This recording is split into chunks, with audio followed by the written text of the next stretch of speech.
நம்ம ஊர்ல எல்லாம் சொல்லுவாங்க. பட்டும் திருந்தலையே சிலர் அப்படின்ற மாரி, எதுக்கு இந்த மாரி அடிக்கடி சிறைக்கு இதை போயிட்டு நீங்க வரது? கேட்க வேண்டியது திமுக கிட்ட தான்.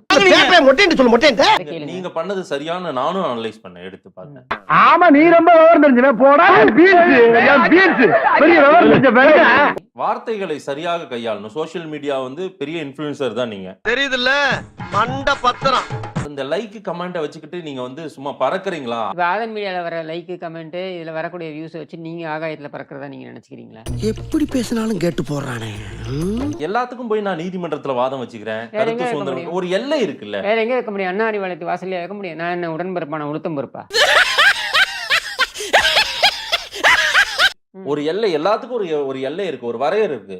எல்லாம் இருந்தா 6 வாட்டி திமுக எல்லாம் ஆட்சிக்கே வந்திருக்க முடியாது.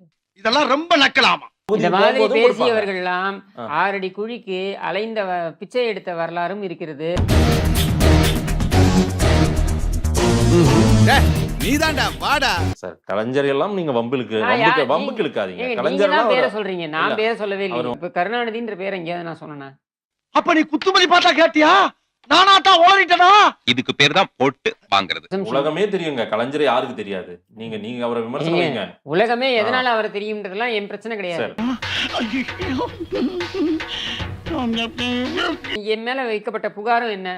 சுடலை அப்படின்னு சொன்னது ஸ்டாலின் தான் சொன்னேன் அப்படின்னு ஒப்புதல் வாக்குமூலத்தை திமுக கொடுக்குறாங்க, நான் கொடுக்கல. அப்படித்தான் நான் பாடினேன். இல்லை இல்லை, நீ என்ன விளக்கம் சொன்னாலும் அதை ஏற்றுக்கொள்ள என் மனம் மறுக்கின்றது. என்ன சொல்லாடல் அதெல்லாம்? ஏன் அப்படி எல்லாம் நீங்க என்ன சொல்லாடல்?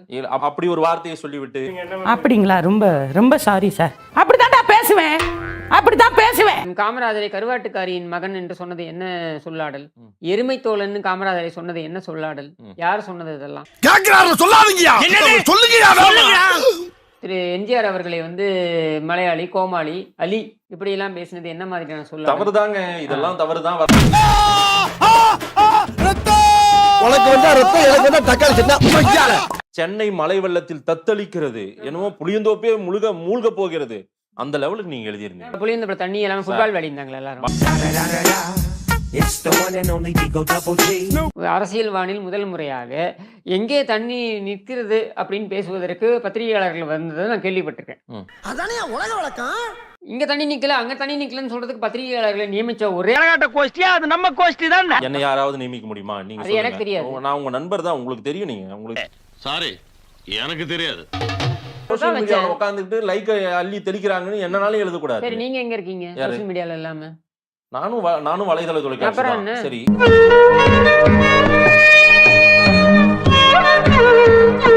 கிஷோர் திமுகவை என்றைக்குமே பாராட்டியதில்லை. ஆமா, எப்படி சரிங்களா? பாராட்ட முடியும்? என்னைக்குமே நீங்க பாராட்டினது இல்ல. ஆமா, அசிங்கம்னா நாரும் அதை போய் நான் இல்ல மணக்குதுன்னு சொல்ல முடியுமா என்ன? நீங்க நிறைய எழுதிருக்கீங்க, நிறைய பேசியிருக்கீங்க.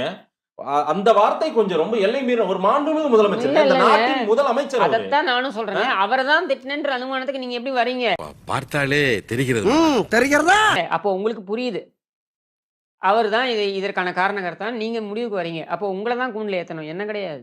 அட சண்டாளா, நினைச்ச மாதிரியே சரிங்க திருப்பி விட்டானே, நான் என்ன பண்ணுவேன்? ஆட்சியாளர்கள் தப்பு செஞ்சா நம்ம கேள்வி கேக்குறோங்க. நம்மை விட வேற யாரு நீங்க கேக்குறது? கேள்வி கேட்ட மாதிரி எனக்கு தெரியலையே. பகலில் ஆந்தைக்கு கண் தெரியுமா?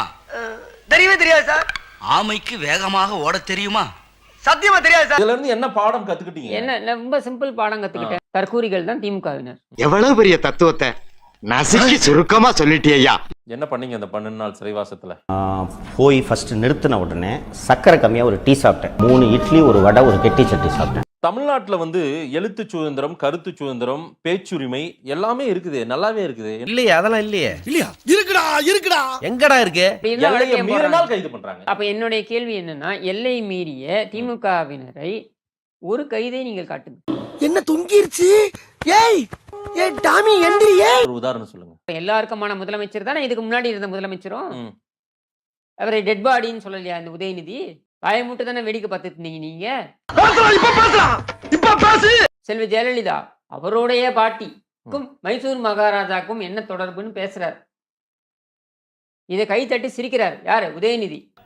ஏண்டா தரித்திரம் முடிச்ச மூதேவி, உன் கதை என்னடா காரி துப்புற மாதிரி இருக்கு. இப்படி அசிங்கம் பிடித்த நபர்களாகத்தான் இவர்கள் இருக்க. இவங்களுக்கு என்ன தராதரம் தகுதி இருக்கு? மாட்டு துணியை தூக்கி பார்த்த மூதேவி டீல எச்ச துப்பி கொடுத்துரும். ஸ்டாலின் ஒருவர் விடியல் தர போறாருன்னு பாடிட்டு, ஸ்டாலினுக்கே விடிஞ்சா பயமா இருக்குன்னு அழற நிலைமையில தான் இங்க இருக்கு. அத வேற ஞாபகப்படுத்திட்டீங்க.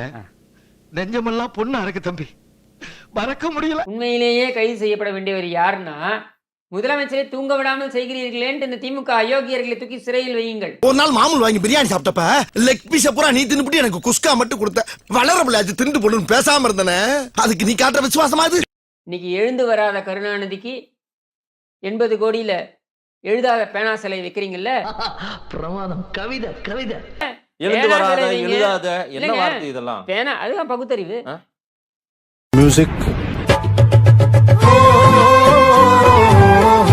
பகுத்தறிவு உங்களுக்கு மட்டும்தானா? எங்களுக்கு கிடையாதா? நாங்க பேசினா பேசக்கூடாதா? அம்மன் எப்பொழுதுடா பேசினால் முட்டாள் அப்படின்னு கருணாநிதி கேட்பாருன்னா, கருணாநிதி எழுந்து வந்து தயிர் வடை படையில சாப்பிட்டு திருப்பி இப்ப சமாதியில போய் படுத்துப்பாரான்னு நானும் தான் கேட்பேன்.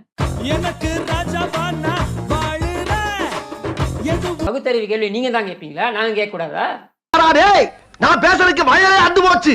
இதுக்கு மேல நீ பேச டங்கு வர வந்து போடா உனக்கு. பகுத்தறிந்து பார்க்கக்கூடிய செய்யக்கூடிய நபராக இருந்தால் இந்த ட்விட்டர் சோசியல் மீடியா பதிவிலே நீங்க ஒழுங்கா எழுதியிருந்தா கைதாக இருக்க மாட்டீங்க. பைத்தியமா இவன்? ரொம்ப நேரம் நல்லா பேசிக்கிட்டான் ஐயா. அந்த இனாம்